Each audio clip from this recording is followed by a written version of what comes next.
Dispatch number 11, the classiest of landings.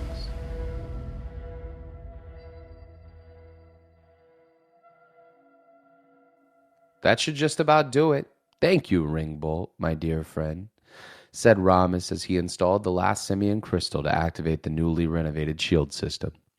Simia had been a place of peace for so long, but I fear that as long as the Orb Borealis are governing the galaxy, our way of life is at risk. It is the way of the Theoluvians, my king. Your people or my people, said Ringbolt, satisfied with his latest and greatest moon defense system that he'd created in his years of exploration. Ringbolt glanced over to the left to see two young boys training. It must have been some sort of ancient simian fighting style. The worshipping of a higher power was at the center of their culture. As the turtle warrior watched eagerly, the simian king noticed the attention that the spar was getting from his friend.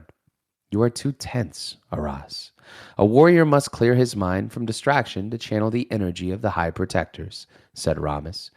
Xandar, take Aris back to the temple for meditation before any more training. The king turned towards Ringbolt with a slight smirk on his face. The High Protectors are calling my son a chosen one. I'm more concerned about him just being able to go one day without causing childish mischief, said Ramus with a chuckle. The Theoluvian warrior had put an enormous hand on the king's right shoulder. In due time, Ramus, in due time. Destiny's Fortune hurtled through the small asteroid field to make its way into the clearing where the moon of Simia was vastly approaching. The planet's exterior was a mixture of dark orange and red, with a slightly noticeable mountain of sorts extracting itself from vast lava oceans. We're approaching the Simian atmosphere. I'd suggest that we all start to prepare for a landing, said Ringbolt, finishing his sentence with a slight smile. He was happy to come back to a place that he'd considered home after so many years. When you travel the galaxy like the Theoluvians do, coming across peaceful planets was pretty far and few between. All right, let me try this sucker out, said Commander Vaughn as he slid into the cockpit and put his hands on the side stick that had been on autopilot. Wait, is he allowed to do that? Asked Commander Sean to Captain Monstar and Captain Wolfpup. Nope. No, he can't, said Captain Monstar with a hint of worry in his voice. Captain Wolfpup shook his head quickly but kept his mouth shut as he was walking out of the flight deck.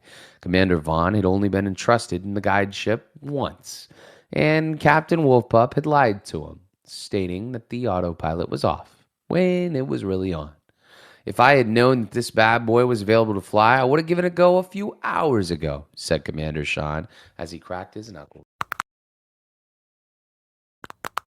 Hopefully, nobody here forgot that I still have the best flight scores of anybody on this mission. Hopefully, nobody forgot that I still have the best high flight score on Space Fox. High scores definitely carry over from ship to ship, said Commander Vaughn, with his tongue sticking out of his mouth as he concentrated on flying Destiny's Fortune.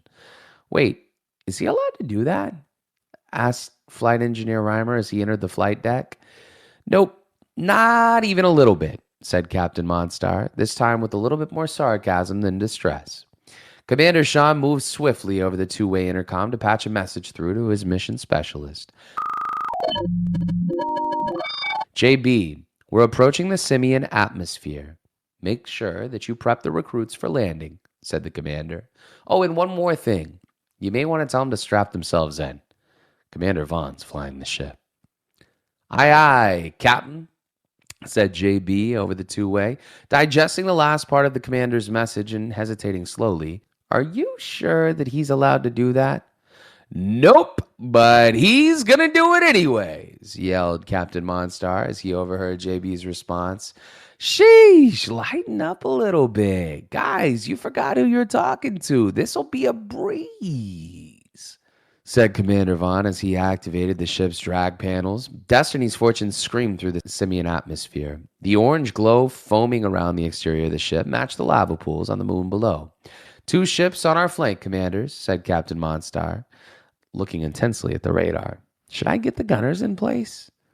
That's not necessary, said Ringbolt, who had gotten up from his seat to join Commander Sean. It is the simian nature to guide expected guests to the correct landing strip upon arrival. This landing's gonna be a trip, Triple double banger, dude, said Commander Vaughn as he flipped down his visor to shield the reflection of the lava ocean. The Simian guide ships directed Destiny's Fortune towards an open strip of land at the base of the mountain. Recruits that had access to the window viewed and gasped at the beautiful ancient architecture of the city below. The apercive's jaw hit the floor. Phil O'Braggon's heart skipped a beat. Even Jamie admitted that he was very impressed. None of the Earth civilization lessons could have prepared them for what they were currently seeing. This place is absolutely breathtaking, said Commander Sean, having a hard time processing and finishing a sentence as he openly stared at the Moon Mountain's elegance. Yes, it is. One of my favorite places in the entire Arderian galaxy, said Ringbolt.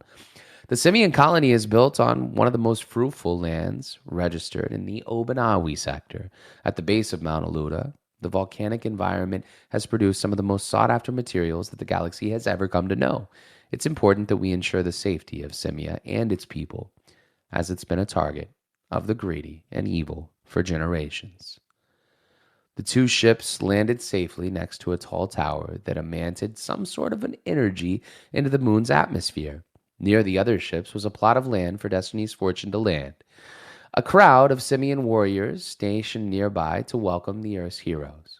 Whatever you do, don't spin the ship to expose thrusters to that energy source that you see over there, Vaughn, said Reimer cautiously to Commander Vaughn as he continued to lower the landing gear. Roger, piece of cake, dude, said Vaughn as he turned Destiny's Fortune counterclockwise to face the Simian colony. As the ship turned, the newly acquired thrusters clipped just enough of the tower, setting off an explosion that shook the entire flight deck. Commander Vaughn immediately let go of the landing stabilizers, sending Destiny's Fortune straight to the ground, plummeting, crashing half of its landing gear, and taking out the defense tower in the process. 0 double banger, muttered Risk, who had been strapped into his chair, white-knuckling the armrest the entire way down. Flight engineer Reimer put a hand to his face in disgust. The crew couldn't go more than one freaking planet without having something on any ship break. As everyone began to catch their breaths from another crash landing, Ringbolt stood up to make his way over to Commander Vaughn, a stern look on the warrior's face. Everyone all good? Said Vaughn. Maybe I should take the lead here, said Ringbolt, as he hit the button on the control panel to lower the slipway. Having the Theoluvian introduce the Earthlings was probably the way to go from here after basically destroying a part of the moon's defense system upon arrival. Commanders, please join me as I'm able to introduce you to the one and only, the King of Simia, Aras, said Ringbolt. Commander Sean nodded, heading over to his two-way to send a message to JB to communicate the next steps. JB, I'd imagine parts of the ship were damaged upon Commander Vaughn's landing. Have the recruits help you get things repaired as we introduce ourselves to whoever and whatever we're getting into here, said Commander Sean as the two commanders made their way onto the entrance of the ship. Will do, Cap, said JB. Tori, Eric, Pitch Dark, let's sweep up all these floors from all of the fallen debris that the landing has caused and get this ship looking exactly like it should. As the janitors got to work on cleaning the inside of Destiny's Fortune, Commanders Vaughn and Sean followed Ringbolt onto Simian soil, taking their first steps onto the ancient moon. The Simian warrior standing by cleared a pathway for King Aras, who chuckled as he walked towards to greet his dear friend. Ringbolt, my old companion, I see that your flying skills are at least somewhat intact, said Aras, taking any shot that he could, reminiscing childhood memories of the turtle's lack of maneuvering spacecrafts. Vaughn immediately blushed at the king's joking comment. It could have been the fiery lava pools emanting from the moon's core that flushed the commander's skin, but let's be honest, that landing job was pathetic. The turtle smirked for a brief second, then turned to the commander for an introduction. Vaughn, Sean, I give you the honor of meeting Aras, the king of Simia. He is a king of honor, a chosen one, if I do say so myself, said Ringbolt. Sorry that we destroyed one of your towers, your majesty, said Commander Vaughn, half bowing, half trying to extend his arm for a handshake, before pulling it back in embarrassment. I have expressed great interest in the humans, my king, said Ringbolt, shifting the focus away from the crash site.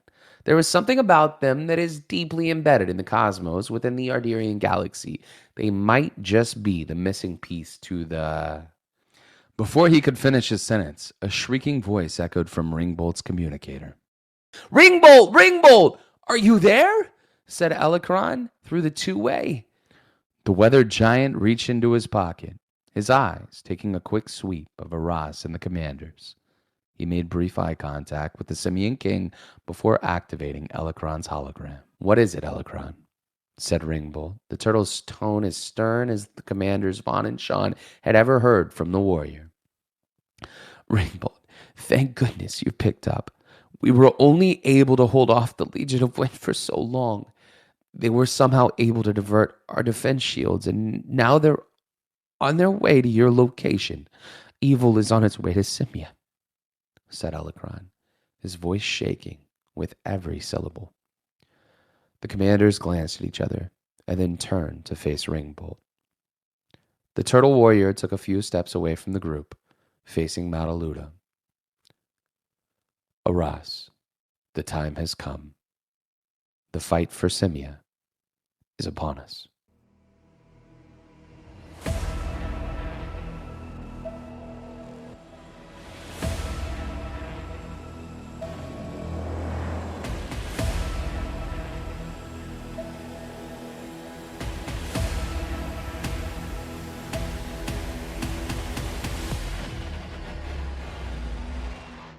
Recruits, it's time for you to choose what you think happens next. Select 1 if you think Commander Vaughn gets drunk off of Simian Moon Punch. Select 2 if you think the moon's defense system gets repaired by a newly introduced hero. Select 3 if you think Risk has a startling discovery related to the Seal of Ilsindor. Head to the Choose Your Own Adventure channel on the Shot to the Moon Discord and discuss your choices with fellow Space Pass holders. Listen to next week's podcast to find out what happens next.